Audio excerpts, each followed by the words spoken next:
So hey guys, welcome back to my channel. तो दोस्तों, जैसा कि हमने मार्शल मास्टर के पिछले एपिसोड में देखा था कि चैन साओ और बाकी सभी लोग मार्शल डोमेन के कंपटीशन के लिए बैटलशिप में बैठकर जा रहे थे, जहां 5 रेल्म्स के लोग जोंगजाओ सिटी से आए हुए चैन साओ और उसके दोस्तों की बेइज्जती करना चाह रहे थे। मगर यहाँ चैन साओ तो उनकी ही बोलती बंद कर देता है, जिसके बाद वो अपने दोनों साथियों को समझाता है कि यहाँ पर हम लोग अपनी मेहनत से पहुंचे हैं, इसीलिए तुम लोगों को यहाँ पर किसी से भी नहीं डरना चाहिए और शांत से रहना चाहिए। जिसके बाद फिर हमें दिखाया जाता है कि अचानक से उनके आसपास काफी सारे बैटलशिप आ जाते हैं। सभी लोग शिप्स को देखने के लिए आगे बढ़ने लगते हैं। तभी यहाँ चैन साओ अपने साथियों को बताता है कि इनमें से ज्यादातर शिप चॉनबिंग पेविलियन का है, जिसको सुनकर वो दोनों काफी ज्यादा हैरान हो जाते हैं। और अब आगे दोस्तों, आज के एपिसोड की शुरुआत बिल्कुल उसी जगह से होती है जहाँ हमें दिखाया जाता है कि अब चैन साओ उनको बताने लगता है कि चुआनबिंग पेविलियन वान बाओ टावर से बिल्कुल अलग है। ये लोग सिर्फ हथियारों का बिजनेस करते हैं, लेकिन सिर्फ हाथों के हथियार नहीं बल्कि बड़े बड़े वॉरशिप के कैनन्स और मैजिकल वेपन्स भी। यही लोग मार्शल डोमेन के ज्यादातर किंगडम्स के हथियार के सप्लायर हैं। फिर चैन साओ यहाँ पर आए अलग अलग शिप्स के फ्लैग को देखने लगता है, जिससे उसे पता चलता है कि यहाँ पर तो ancient Fang sect, Lang family, 4 demon sect, heavenly ghost clan और टैंग फैमिली भी आई है। और कहने लगता है कि यहाँ पर तो ऐसे फोर्सेस भी आए हैं जिनके बारे में मुझे तक नहीं पता। फिर इसके बाद वो सोचने लगता है कि 300 साल पहले जो 5 मेजर किंगडम्स थे, आखिर उनका क्या हुआ।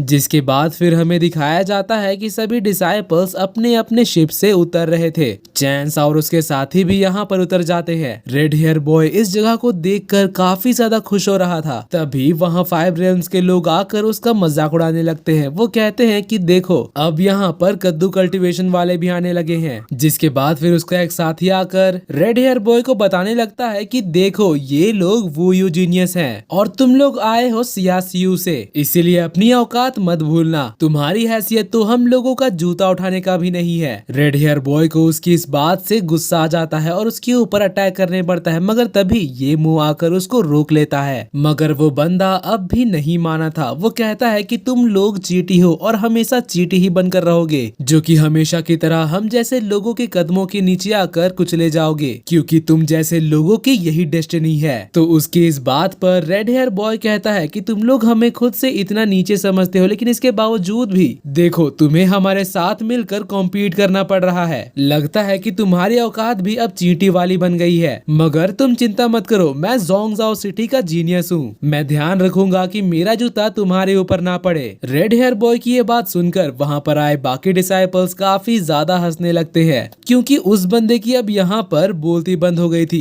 रेड हेयर बॉय से वो कुछ कहना चाहता था, मगर रेड हेयर बॉय तो उसको इग्नोर करके जाने लगता है, जिसके वजह से उस बंदे को अब काफी ज्यादा गुस्सा आ जाता है। वो कहता है कि तुम खुद को समझते क्या हो? लोअर रेल्म का कीड़ा होने के बावजूद तुम्हें इतना ज्यादा घमंड? लगता है कि तुम्हें सबक सिखाना ही पड़ेगा। और इतना कहते ही वो रेड हेयर बॉय के ऊपर अटैक करने बढ़ता है, मगर रेड हेयर बॉय तो उसके अटैक को अपने पंच से रोक देता है, जिससे यहाँ पर एक एनर्जी का ब्लास्ट होता है और वो बंदा लड़खड़ाकर पीछे हट जाता है। रेड हेयर बॉय उस बंदे से कहता है कि तुम 5 रेल्म के एक जीनियस होने के बावजूद भी मेरे ऊपर पीछे से अटैक कर रहे हो। लगता है कि सामने से अटैक करने का तुम्हारा हिम्मत नहीं है। सभी लोग उसकी ये बात सुनकर काफी ज्यादा हैरान हो जाते हैं। वो बंदा अब काफी ज्यादा बेइज्जत महसूस कर रहा था, इसीलिए फिर वो दोबारा से अटैक करने के लिए बढ़ता है, मगर अब यहाँ पर ये मुंह आगे आ जाता है और उस बंदे के सभी अटैक्स को बड़े ही आसानी से रोक कर उसे मजा चखा देता है। और फिर कहता है कि मुझे लगा था कि तुम पावरफुल होगे, मगर तुम तो हमारे शहर के छोटे बच्चे की तरह फाइट करते हो। जिसको सुनकर उस बंदे का माथा अब और ज्यादा घूम जाता है। वो चिल्लाते हुए येमो के ऊपर अटैक करने बढ़ता है, मगर तभी शिप के मास्टर उसके ऊपर अटैक कर देते हैं और कहते हैं कि ये एंशिएंट माइची वर्ल्ड है। अगर इसके बाद से कोई भी यहाँ पर तमाशा करने की कोशिश करेगा तो उसे डायरेक्टली डिस्क्वालीफाई कर दिया जाएगा और साथ ही इस जगह से धक्के मार कर निकाला जाएगा। 5 रेल्म्स का वो बंदा काफी ज्यादा घायल हो चुका था, मगर अब वो चाहकर भी कुछ नहीं कर सकता था। रेड हेयर बॉय ये मुंह से आकर कहता है कि चैन साओ ने बिल्कुल सही कहा था, इन लोगों को तो बस बोलना ही आता है और सब लोग दिखावे के जीनियस है। वहीं दूसरी तरफ हमें दिखाया जाता है कि अब वो बंदा निराश होकर अपने दोस्त के पास चला जाता है। तो फिर उसका साथी उससे कहता है कि मुझे उम्मीद नहीं थी कि तुम